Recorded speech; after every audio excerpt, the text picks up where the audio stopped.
Coming up on Midweek Update, a Prince of Egypt on the lam, and we're not talking about sacrifices. Also, it's not raining cats and dogs, it's raining gnats and frogs. If you're confused about weather, so are we. And later, an exclusive interview with a man who witnessed the Hebrew Exodus firsthand. And speaking of hand, we have someone in the studio who had a hand in bringing that Exodus to fruition. He's written a new memoir, a real handy guide to the events leading up to the Exodus. Midweek Update starts right now. Good evening, I'm Dex. And I'm Stevo.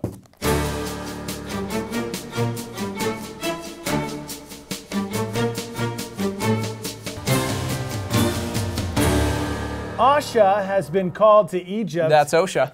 That's what I said. In All right. response to concerns over Pharaoh's construction safety cutbacks. Claims have been made that Pharaoh is using a massive force of slave labor and violating quality standards by constructing bricks without straw. Israelite spokesman Aaron had this to say: "Let my people go." At this time, Pharaoh has not responded, and workers report that Pharaoh seems downright hard-hearted on the matter. Dex, has Pharaoh ever looked into building with Adobe? Adobe? I don't know, but I'll pass that idea on to Aaron. Oh, thank you. In other news, Moses, the former prince of Egypt, is wanted for questioning regarding a missing Egyptian beatboxer known on the streets as DJ Tut. Witnesses placed Moses on the scene at an epic rap battle between DJ Tut and a crew of Hebrews, where they say Moses laid down a rap so sick that he, quote, buried the Egyptian, end quote. That puts Moses as the last man to see DJ Tut alive and a prime suspect in the investigation. If you have any information regarding the disappearance of DJ Tut, call 30000. Initial reports of wildfires sweeping across the Middle East have been blown completely out of proportion. Strangely enough, there's just one single bush in the middle of nowhere that is persistently on fire. When approached by firefighters, the burning bush instructed safety personnel to remove their shoes, citing holy ground. At this time, no holes in the ground have been verified, and all attempts to quench the flame have failed. And speaking of microclimates, let's check in with Tamra in the Weather Center. Well, since the floodwaters receded, the weather has been erratic at best. Other than that isolated burning bush, unusual weather patterns have been, well, plaguing Egypt. We're talking way more than thunderstorms here, people. Stay tuned for my next report from Egypt.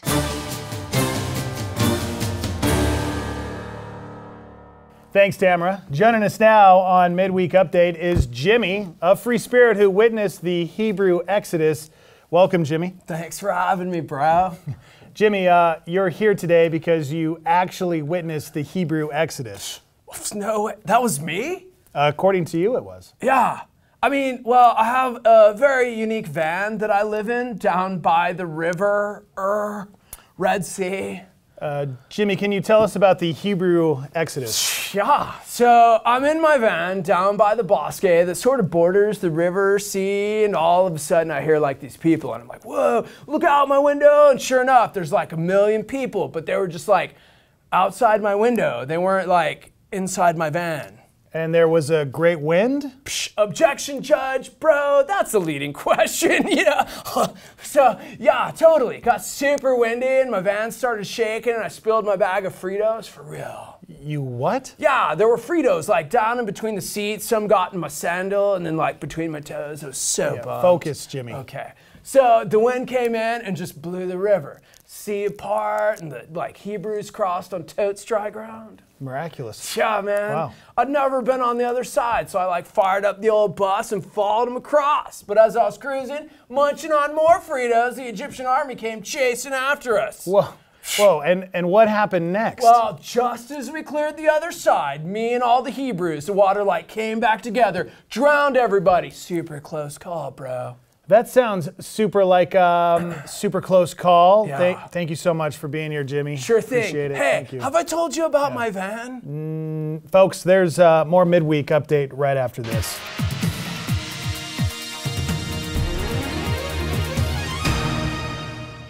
This portion of the Midweek Update is brought to you tonight by FedEx, shipping solutions for the Southern Kingdom. FedEx, moving at the speed of exile. Your attention, please. Phone call for Mr. Moses. Please pick up the white courtesy phone for an important message. The white courtesy phone is located by the burning bush. Thank you.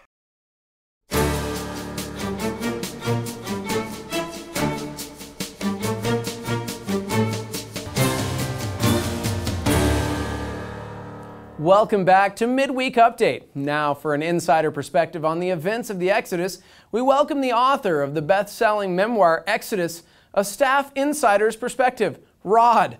Welcome to the show, Rod. Thanks for having me, Stevo. Rod, your story goes hand in hand with Moses as you played a part in many of the events of the Exodus. Tell us how it all started. Well, one day I'm a branch, then Moses carves me into a staff. Next, God turns me into a snake and then right back into a rod. Sounds like things got out of hand pretty quickly. As Moses' staff, you experienced most of these events firsthand. Yes, I was on hand when God turned the waters of the Nile to blood. And the other plagues, did you get your hands dirty? Moses used me to call the plague of frogs, the plague of gnats, and to divide the Red Sea. Wow, sounds like you were integral in helping the Hebrews gain the upper hand against the Egyptians. And after crossing the Red Sea, it seems the Hebrews bit the hand that feeds them when they complained about being thirsty. Yeah, many don't know that when Moses caused water to come out of the rock in the wilderness, I had a hand in that. These stories and more are all told firsthand in Rod's book, Exodus, A Staff Insider's Perspective.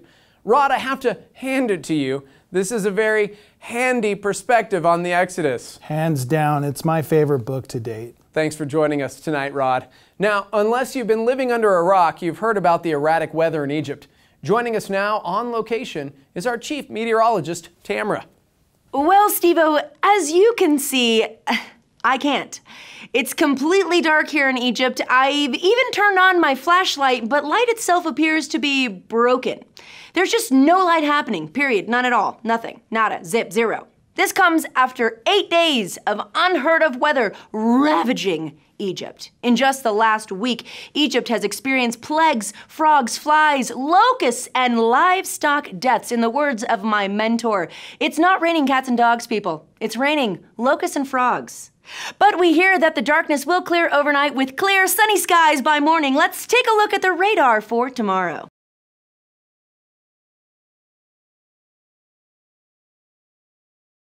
Good luck, Tamra.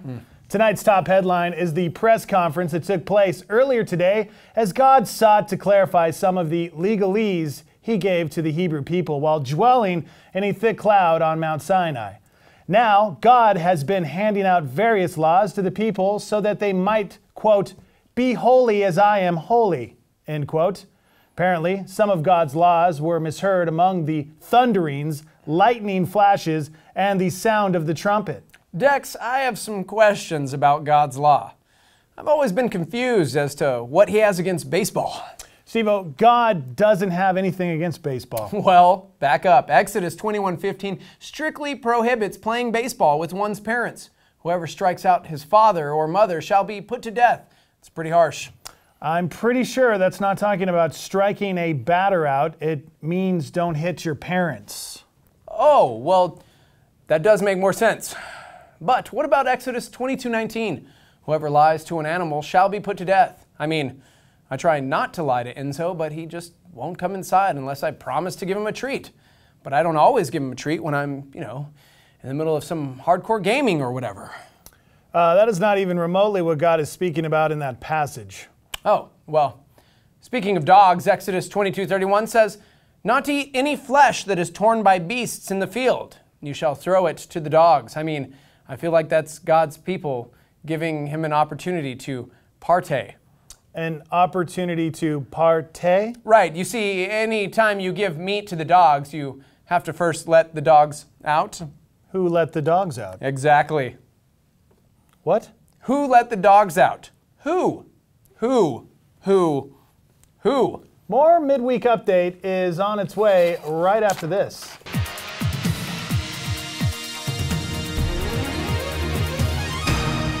This portion of the Midweek Update is brought to you tonight by the Reuben Sandwich, the most satisfying sandwich in Sinai. Try the new colossal Reuben sandwich and feed up to 12 hungry sons. Your attention, please. Paging Mr. Moses a second time. Mr. Pharaoh has an important message for you. You and your people are free to go. Again, will Mr. Moses and his large party please proceed to the departure area immediately at the request of Mr. Pharaoh? Thank you. Again, paging Mr. Moses. 10 additional important messages waiting for you. Please proceed to the top of Mount Sinai and retrieve your messages at the white courtesy phone on the summit of Mount Sinai.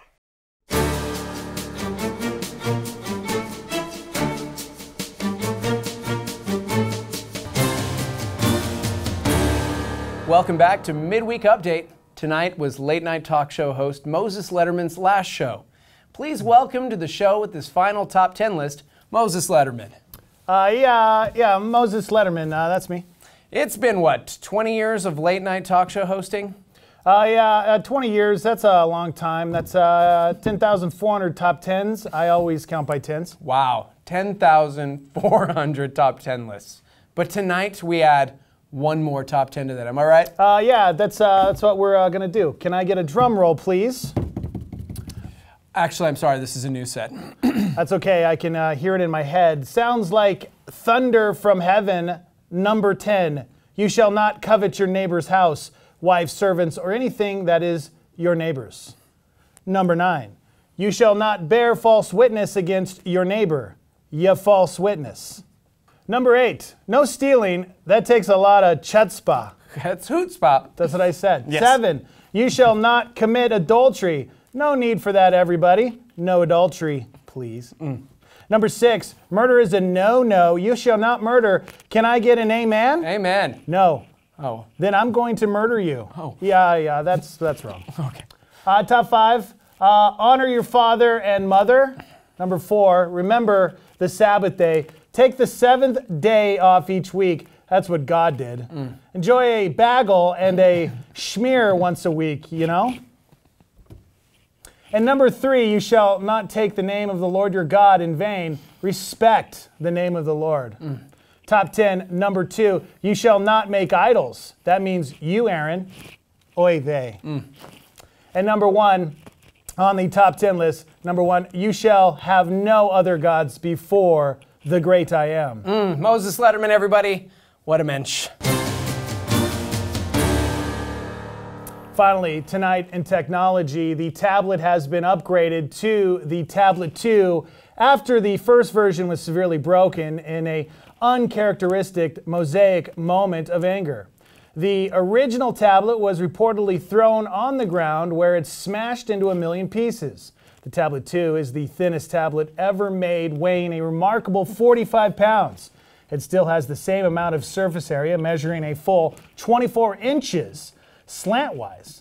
The Tablet 2 has a high resolution surface, so you can't tell it's just another slab of stone. However, Tablet 2 is still breakable if thrown to the ground in anger. And that's all for tonight. For Midweek Update, I'm Stevo. I'm Dex. We'll see you next week.